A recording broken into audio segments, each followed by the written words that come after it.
بسم اللہ الرحمن الرحیم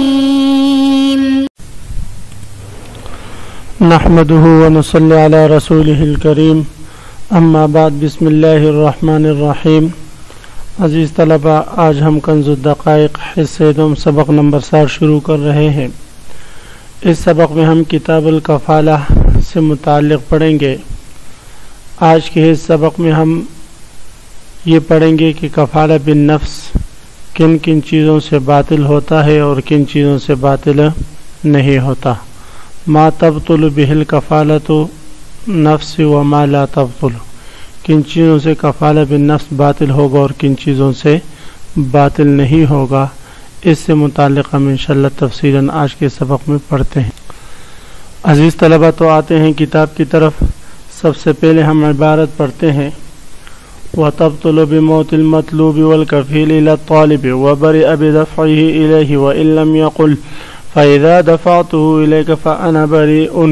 وَبِتَسْلِيمِ الْمَطْلُوبِ نَفْسَهُ مِنْ كَفَالَتِهِ وَبِتَسْلِيمِ وَكِيلِ الْكَفِيلِ وَرَسُولِهِ فَإِنْ قَالَ إِنْ لَمْ أُوَافِ بِهِ غَدًا فَهُوَ ضَامِنٌ بِمَا عَلَيْهِ فَلَمْ يُوَافِ بِهِ أَوْ مَاتَ الْمَطْلُوبُ ضَامِنَ الْمَالَ۔ صورت مسئلہ یہ ہے کہ اگر کوئی شخص کفالہ بالنفس کر لے اور کفالہ بالنفس کے بعد کچھ واقعات پیش آ جائیں، جیسے کہ یہ زمانہ بروئ حوادثات سے کوئی حوادث زمانہ آ جائے جس سے مطلوب یعنی مغفول عنہ ہو یا کفیل یا طالب یعنی مغفول لہو فوت ہو جائے، تو ان کے فوت ہونے سے یا ان میں سے کسی ایک کے فوت ہونے سے عقد کفالہ پر کچھ اثر پڑے گا یا نہیں،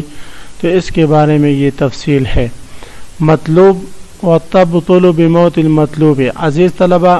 گزشتہ سبق نمبر 59 میں گزرا تھا کہ جو شخص دائن کے لیے عقد کفالہ قبول کرتا ہے تو اس دائن کو مغفول لہو کہتے ہیں،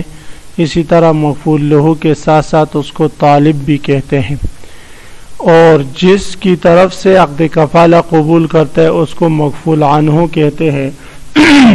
اور اسی طرح اس کو مطلوب بھی کہتے ہیں، اصیل بھی کہتے ہیں، یہ بھی اس کا دیگر نام ہے، اور جو یہ کفالت قبول کرتا ہے اس کو کفیل کہتے ہیں، اور جس چیز کی کفالت قبول کرتے ہیں اس کو مغفول بھی ہی کہتے ہیں۔ اب یہ اصطلاحات سمجھنے کے ساتھ ساتھ آپ یہ مسئلہ سمجھے کہ اگر مغفول عنہ ہو جس کا دوسرا نام مطلوب بھی ہے وہ فوت ہو جائے تو اس سے عقد کفالہ باطل ہو جائے گا، اس لیے کہ کافل نے جس شخص کے لیے ضمانت قبول کی تھی، جس شخص کی طرف سے ضمانت قبول کی تھی، وہ شخص اب دنیا میں نہیں رہا، لہذا عقد کفالت باطل ہو جائے گی، اس لیے کہ کفیل نے ظاہر ہے عقد کفالہ اس لیے قبول کی تھی کہ وہ اس کی طرف سے فی الحال رقم ادا کر دے گا، اس کا قرض ادا کر دے گا، بعد میں اس سے وصول کر لے گا۔ جب وہ فوت ہو جائے تو پھر یہ کس سے اپنا حق وصول کرے گا، تو اس لیے فرماتے عقد کفالت اس کے مرنے سے باطل ہو جائے گی۔ اسی طرح اگر کفیل جس نے اپنے اوپر ذمہ لیا ہے اور خود سے ضمانت قبول کی ہے وہ اگر فوت ہو جائے، اس کو اگر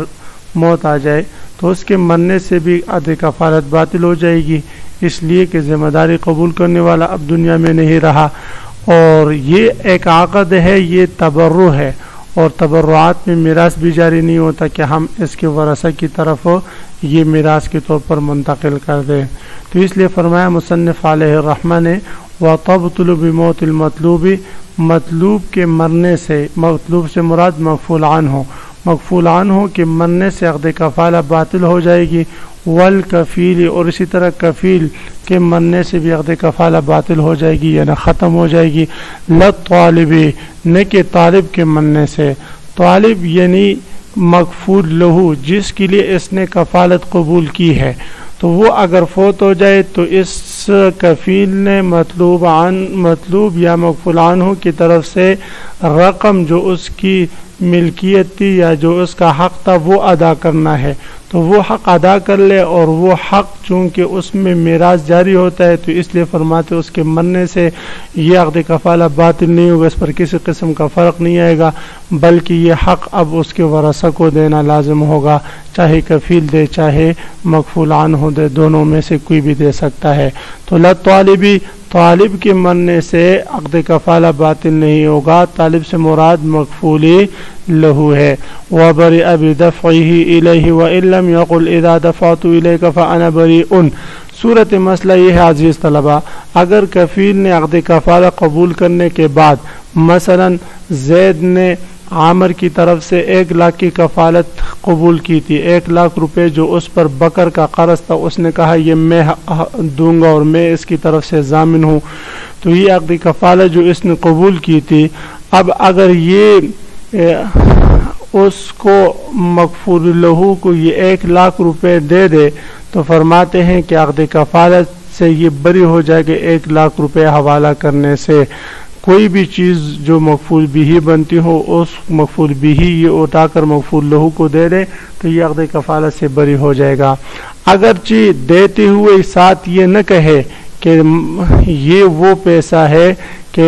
جو میں نے آپ کو دینا تھا بطور کفالت کے، یا عقد کفالت قبول کرتے ہوئے اس نے یہ نہ کہا ہو کہ جب میں آپ کو دوں تو میں بری ہو جاؤں گا۔ فرماتے یہ الفاظ اس نے کہے ہو یا نہ کہے ہو، ماضی میں کہے ہو یا نہ کہے ہو، اب اگر کہے یا نہ کہے اس سے کچھ فرق نہیں آتا، بس فقط دوسرے کا حق جب اس نے اپنی طرف سے دے دیا تو یہ بری ہو جائے گا۔ تو فرماتے وہ بری بدفعہ الیہ، اور بری ہو جائے گا کفیل بدفعہ الیہ، اس مکفول بھی کو مکفول لہو کے حوالہ کرنے سے۔ وَإِن لَّمْ يَقُلْ، اگرچہ اس نے یہ نہ کہا ہو اذا دفعته الیک فانا بریء، جب میں اس کا مال یا اس کا حق تجھے دے دوں جو تیرا اس پر ہے تو میں بری ہو جاؤں گا، یہ کہا ہو یا نہ کہا ہو صرف مال دے دینے سے یہ بری ہو جائے گا۔ وبتسلیم المطلوب نفسه من کفالته، اور یہ دوسری صورت ہے کہ جس سے کفیل اپنے کفالت سے بری ہو جاتا ہے، اور اس کی صورت یہ ہے کہ جس شخص کے لیے اس نے کفالت بالنفس لی تھی، کہ قاضی کو کہا تھا کہ یہ شخص فلاں تاریخ کو آپ کی عدالت میں حاضر ہوگا اور اس کی طرف سے میں ضامن ہوں، فی الحال آپ اس کو چھوڑ دیں تاکہ اپنے مسائل حل کر دیں، اگر یہ حاضر نہ ہوا تو میں اس کا ضامن ہوں۔ فرماتے اگر فلاں تاریخ کو یہ مکفول عنہ جس کی طرف سے اس نے ضمانت قبول کی یہ خود ہی عدالت چلا جائے اور وہاں پر تاریخ میں حاضری دے دے تو فرماتے یہ کفیل بری ہو جائے گا، بشرطے کہ اس کا اس سے ملنا ملاقات کرنا اسی غرض سے ہو، یعنی اس نے کہا ہو کہ اس شخص نے میری کفالت لی تھی اور میں خود حاضر ہوا ہوں۔ فرماتے وہ بتسلیم المطلوب نفسہ، مطلوب سے مراد مکفول عنہ، مکفول عنہ کا اپنے آپ کو حوالہ کرنے سے بھی کفیل بری ہو جائے گا، من کفالتی ہی، اپنے کفالت سے، اپنے ذمہ داری سے وہ بری ہو جائے گا۔ وبتسلیم وکیل الکفیل ورسولہ، اسی طرح اگر مطلوب یعنی مکفول عنہ تو نہیں جاتا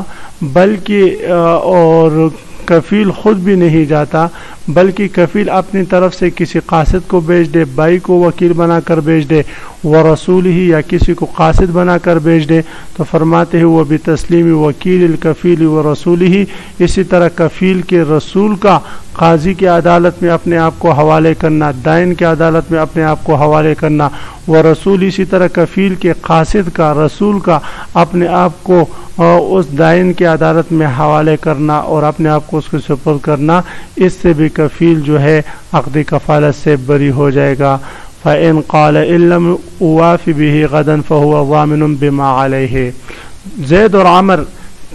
کا ایک آپس میں جھگڑا ہے، زید نے عامر پر 1 لاکھ روپے کا دعویٰ کیا ہے کہ آپ پر میرے 1 لاکھ روپے ہے، اور عامر کہتے ہیں بھئی ہے ٹھیک ہے لیکن میں آپ کو دے دوں گا۔ اب اس پر ان کا جھگڑا ہو رہا ہے کہ اتنے میں بکر آ کر اسے کہتا ہے زید سے کہ بھئی آپ کا جو اس پر 1 لاکھ روپے ہے